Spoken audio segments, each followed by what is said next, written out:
The Gift of the Magi by O. Henry. $1.87, that was all, and 60 cents of it was in pennies.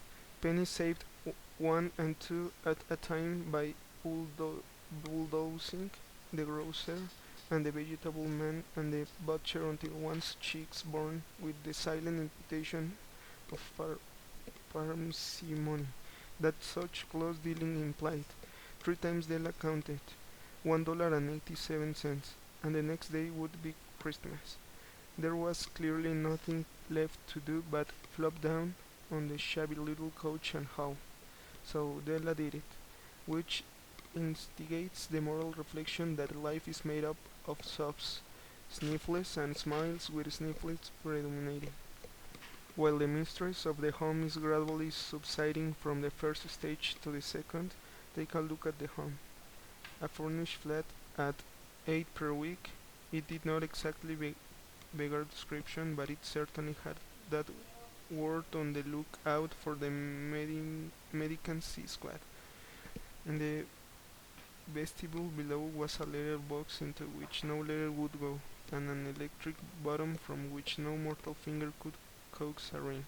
Also appertaining thereunto was a card bearing the name Mr. James Dillingham Young. The Dillingham had been flung to the brace during a former period of prosperity when its possessor was being paid 30 per week.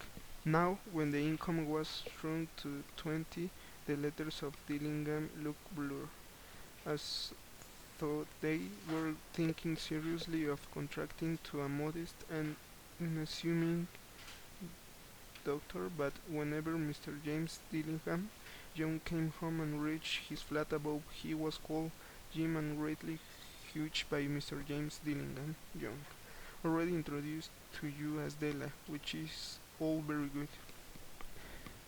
Della finished her cry and attended to her cheeks with the power rack. She stood by the window and looked out dully at a grey cat walking a grey fence in a grey backyard. Tomorrow would be Christmas Day, and she had only $1.87 with which to buy Jim a present. She had been saving every penny she could for months, with this result. $20 a week doesn't go far. Expenses had been greater than she had calculated. They always are only $1.87 to buy a present for Jim. Her Jim, many a happy hour she had spent planning for something nice for him, something fine and rare and sterling, something just a little bit near to being worthy of the honor of being owned by Jim. There was a pier glass between the window of the room. Perhaps you have seen a pier glass in an egged bath. A very thin and a very agile person may, by observing his reflection in a rapid sequence of longitudinal strips, obtain a fairly accurate conception of his looks. Della, being slender, had mastered the art. Suddenly she whirled from the window and stood before the glass. Her eyes were shining brilliantly, but her face had lost its color within 20 seconds. Rapidly she pulled down her hair and let it fall to its full length. Now there were two positions of the James Dillingham Jones in which they both took a mighty pride. One was Jim's gold watch that had been his father and his grandfather's. The other was Della's hair. Had the Queen of Sheba lived in the flat across the air shaft, Della would have let her hair hang out of the window some day to dry, just to depreciate Her Majesty's jewels and gifts. Had King Solomon been the janitor, with all his treasures piled up in the basement, Jim would have pulled out his watch every time he passed, just to see him pluck at his beard from envy. So now Della's beautiful hair fell about her, rippling and shining like a cascade of brown waters. It reached below her knee and made itself almost a garment for her. And then she did a She did it up again nervously and quickly. Once she faltered for a minute and stood still while a tear or two splashed on the worn red carpet. On went her old brown jacket, on went her old brown hat, with a whirl of skirts and with the brilliant sparkle still in her eyes, she cluttered out of the door and down the stairs to the street, where she stopped. The sign read, Mrs. Sophronie, hair goods of all kinds. 1/8 of Della ran and collected herself, panting. Madame Large, too white, chilly, hardly looked she Sophronie. Will you buy my hair? Asked Della. I buy hair, said Madame. Take your hat off and let's have a sight at the looks of it. Down ripped the brown cascade. $20, said Madame, lifting the mask with a practiced hand. Give it to me quick, said Della. Oh, and the next 2 hours trip but by one rosy wings, forget the hashed metaphor. She was ransacking the stores for Jim's present. She found it at last. It surely had been made for Jim and no one else. There was no other like it in any of the stores, and she had torn all of them inside out. It was a platinum fauve chain simple and chaste in design, properly proclaiming its value by substance alone and not by meticulous ornamentation, as all good things should do. It was even worthy of the watch. As soon as she saw it, she knew that it must be Jim's. It was like him, quietness and value. The description applied to both. $21 they took from her for it, and she hurried home with the 78 cents. With that chain on his watch, Jim might be properly anxious about the time in any company. Round as the watch was, he sometimes looked at it on the sky on account of the old leather strap that he used in place of a chain. When Della reached home, her intoxication gave way a little to prudence and reason. She got out her curling iron, selecting the gas, and went to work repairing the ravage made by generosity added to love, which is always tremendous task, dear friends, a mammoth task. Within 40 minutes her hair was covered with tiny, close-lying curls that made her look wonderfully like a trained schoolboy.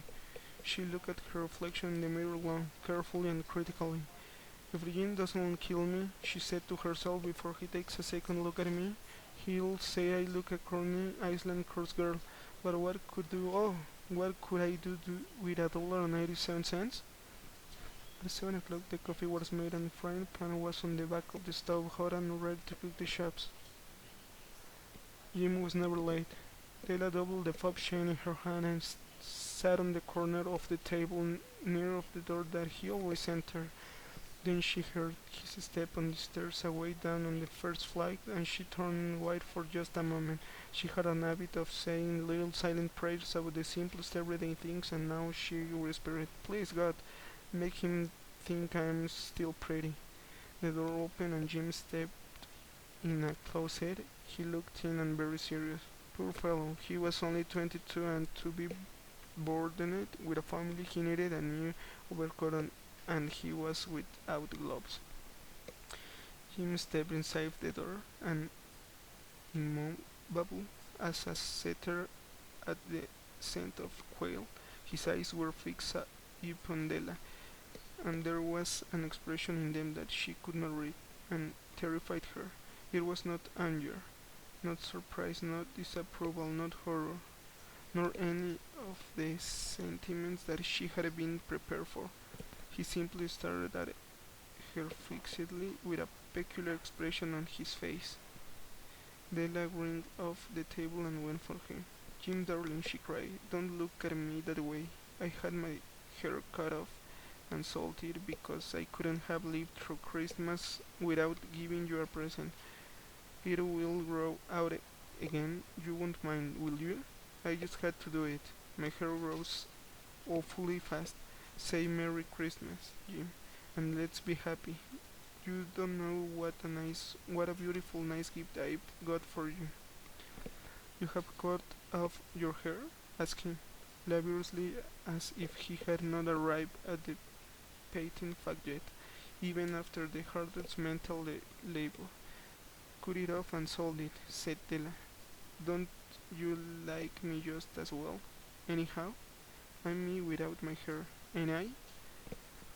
Jim looked about the room curiously. You said your hair is gone? He said, with an air almost of idiocy. You needn't look for it, said Della. It's sold. I tell you, sold and gone, too. It's Christmas Eve. Boy, be good to me, for it went for you. Maybe the hairs of my head were numbered. She went on with a sudden serious sweetness, but nobody could ever count my love for you. Shall I put the shops on him? Out of his trance, Jim swam quickly to wake. He enfolded his Della. For 10 seconds, let us regard with discreet scrutiny some inconsequential object in the other direction. $8 a week or a million a year? What is the difference? A mathematician or a wit would give you the wrong answer. The magi brought valuable gifts, but that was not among them. This dark assertion will be illuminated later on. Jim drew a package from his overcoat pocket and threw it upon the table. Don't make any mistake, though, he said, about me. I don't think there's anything in the way for a haircut or shape or a shampoo that could make me like my girl any less. But if you will unwrap the package, you may see why you had me going wild at first. White fingers and nimble tore at the string and paper, and then an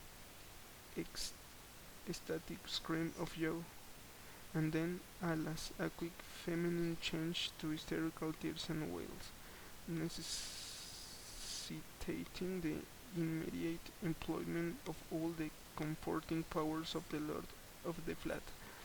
For there lay the combs, the set of combs side and back that Della had worshipped for a long in Broadway window. Beautiful combs, pure tortoise shale, with the jewel rims, just the shade to wear in the beautiful vanished hair. They were expensive combs, she knew, and her heart had simply craved and yearned over them without the last hope of possession.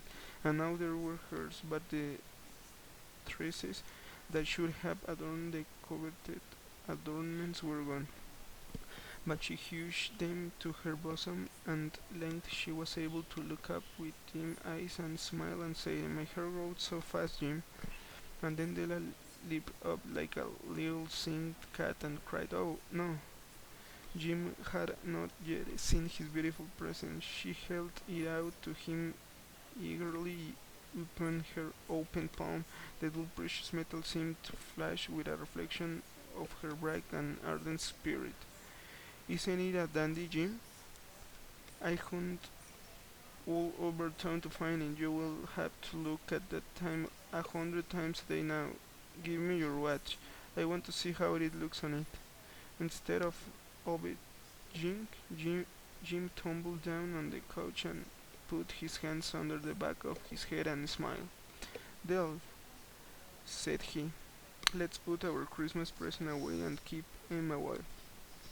You're too nice to use just a present. I sold the watch to get the money to buy your combs and now suppose you to put the shops on? The Magi, as you know, were wise men, wonderfully wise men who brought gifts to the babe in the manger. They invented the art of giving Christmas presents. Being wise, their gifts were no doubt wise ones, possibly bearing the privilege of exchange in case of duplication. And here I have lamely related to you the uneventful chronicle of two foolish children in a flat who must unwisely sacrifice for each other the greatest treasures of their house. But in a last word to the wise of these days, Let it be said that of all who give gifts, these two were the wisest. Of all who give and receive gifts, such as they are wizards, everywhere they are wizards, they are the magi.